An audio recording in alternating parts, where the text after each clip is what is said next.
Hey dear learners, myself Priyadarshini Tiwari is back again with the next video tutorial for class 8th student, and the same topic is going on microorganism. In the microorganism today we are going to discuss about the food preservation. So let us proceed. So पहले हम लोग discuss करेंगे कि food preservation किसे कहते हैं. तो food preservation होता क्या है. इस प्रोसेस में हम लोग स्पॉइलेज ऑफ फूड को प्रिवेंट करते हैं ताकि हमारे फूड में माइक्रो ऑर्गेनिज्म ना ग्रो कर सके. जब माइक्रो ऑर्गेनिज्म नहीं ग्रो करेंगे तो हमारा फूड स्पॉइल नहीं होगा और जो आपका फूड है वो प्रिजर्व हो जाएगा. So what do you mean by preservation? Food preservation is the process by which the spoilage of the food by the microorganism is prevented. It is called as food preservation. So आपको समझ में आ गया होगा कि food preservation क्या है. So let us proceed towards the next topic, that is कि ये food spoilage कैसे prevent की जा सकती है.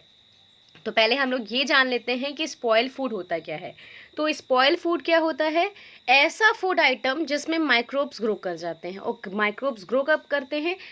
इसका मैं एग्जांपल देती हूँ. कभी कभी क्या होता है कि जब सैटरडे को मम्मा आपको टिफ़िन देती है और वो टिफ़िन आप अपने बैग में भूल जाते हो, तो जब आपसे कहा जाता है मंडे को मम्मा को याद आता है कि आपने टिफ़िन नहीं दिया था धुलने के लिए, जिसकी वजह से मम्मा को प्रॉब्लम हो रही है आपको टिफ़िन देने में. इस वजह से वो आपसे कहती है कि अपना टिफ़िन निकालो. जब आप टिफ़िन निकालते हो तो उसमें से बैड स्मेल आ रही होती है और आपका टिफ़िन ओपन करने पर कुछ ब्लैक ब्लैक सा दिखता है उस फूड टिफ़िन बॉक्स में, फूड आइटम्स के ऊपर. तो वो जो फूड आइटम्स होता है, जो बचा हुआ फूड आइटम होता है, वो क्या हो चुका होता है? सड़ चुका होता है. क्यों सड़ चुका होता है? Due to the microbial growth. So that food item is called as spoil food. And how it happens? It occurs due to the growth of micro organism. तो आपको समझ में आ गया होगा कि क्या हुआ. जो आपका फूड है वो स्पॉइल हो गया. और स्पॉइल कैसे हुआ? क्योंकि वहाँ पर माइक्रोब्स ग्रो कर चुके हैं. और जो माइक्रोब्स जो कि जनरली आपके फूड आइटम्स को डैमेज करते हैं वो होते हैं बैक्टीरिया और फंजाई. और इन्हें चाहिए क्या होता है? इन्हें चाहिए होती है गर्मी और इन्हें चाहिए होता है मॉइस्चर. जब इनको मॉइस्चर और गर्मी मिल जाती है तो ये फूड आइटम्स पे ग्रो कर जाते हैं और आपके फूड आइटम्स को सड़ा देते हैं, रोटन कर देते हैं.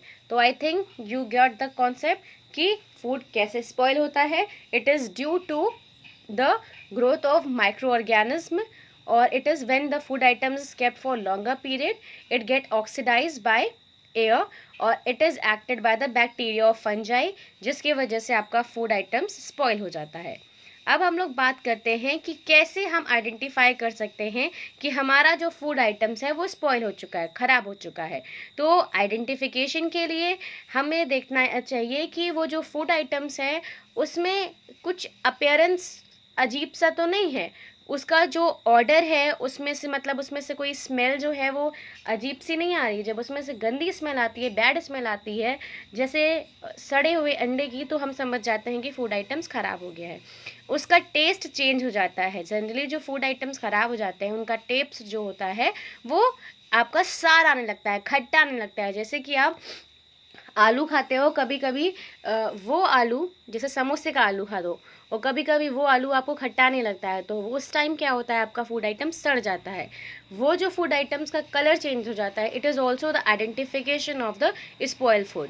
नाउ अब हम लोग बात करते हैं फूड पॉइजनिंग की, कि आखिरकार ये फूड पॉइजनिंग होती कैसे है. तो फूड पॉइजनिंग और पॉइजनस फूड दोनों में अंतर है. जब फूड में आपका माइक्रो ऑर्गेनिज्म ग्रो कर जाता है तो उसे आप बोलते हो पॉइजनस फूड. लेकिन फूड पॉइजनिंग क्या है? ऐसे फूड आइटम को अगर आप खा लो जिसमें कि माइक्रोब्स ग्रो कर चुके हैं, तो that is called as food poisoning.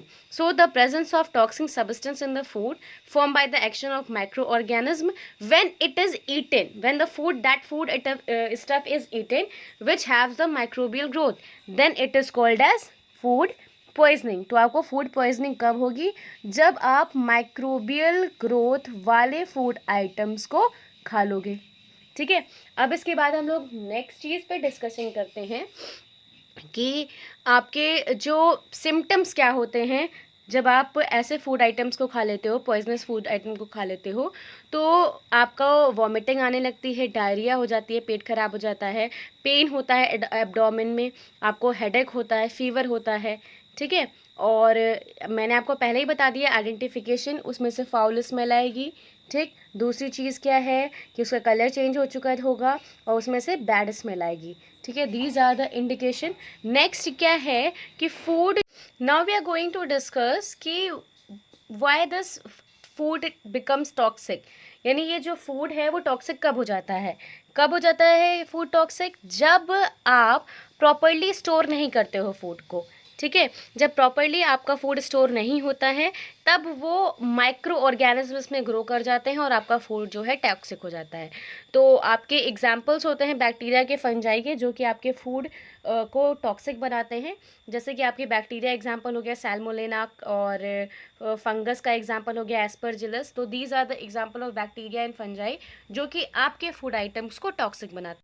Now students, we are going to discuss कि how we can prevent the food stuff, कि हम फूड स्टफ्स को कैसे प्रिवेंट कर सकते हैं लॉन्गर टाइम्स के लिए। So let us start.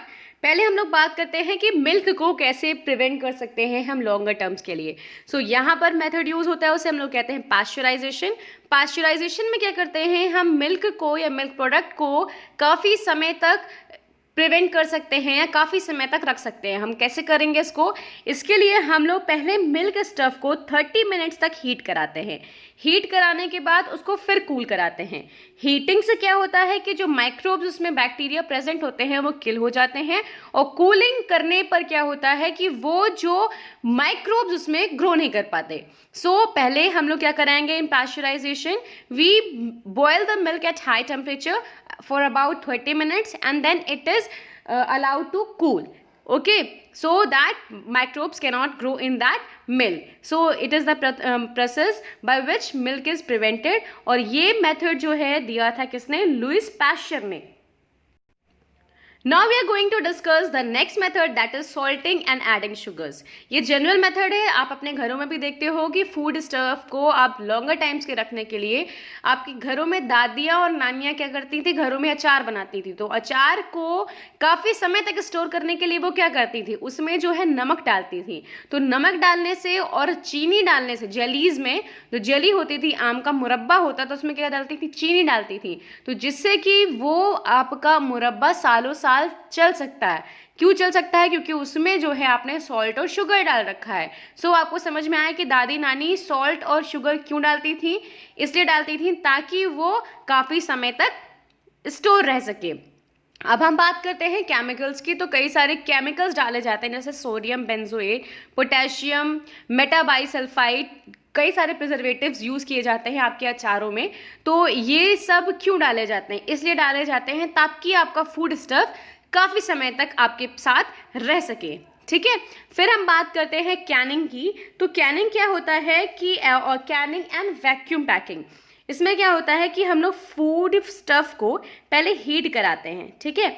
उसके बाद अगर टेम्परेचर देखें तो 110 डिग्री सेल्सियस तक हीट कराते हैं। इससे क्या होता है कि जो आपका माइक्रोब्स होते हैं वो किल कर जाते हैं, मर जाते हैं। उसके बाद जो आपको जो फूड स्टफ होता है वो कैन किया जाता है, कैंस में स्टोर किया जाता है, क्रिएटिंग अ वैक्यूम। इसके वजह से जो भी आपके जो पेरिशेबल फूड आइटम्स होते हैं वो काफ़ी लॉन्गर समय तक रखे जा सकते हैं, ठीक है। और आप ये देखे होंगे जो कैन फूड आइटम्स होते हैं उनकी एक्सपायरी डेट होती है, इस एक्सपायरी डेट से पहले ही इनको खाना होता है। तो आई थिंक कैनिंग आपको समझ में आ गई। तो कैनिंग के बाद हम बात करते हैं डिहाइड्रेशन की। डिहाइड्रेशन को हम लोग ड्राइंग भी कहते हैं। ड्राइंग मतलब जस्ट इट मीन्स कि रिमूवल ऑफ वाटर।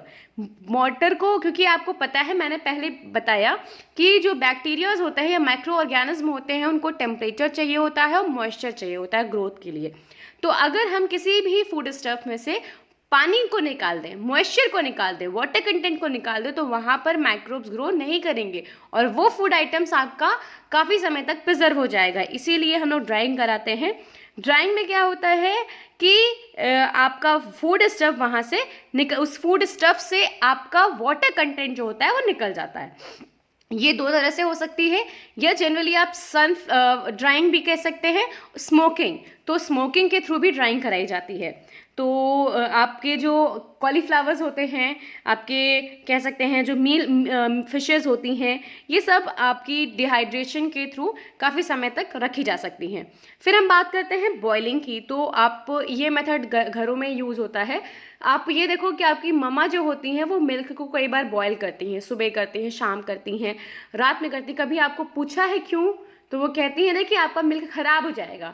तो खराब होने का मतलब ही है कि उसमें कौन से माइक्रोब्स ग्रो कर जाते हैं, ठीक है। तो उसमें जो माइक्रोब्स ग्रो करते हैं वो लैक्टोबैसिलस होते हैं, तो वो आपके मिल्क को खराब कर देते हैं।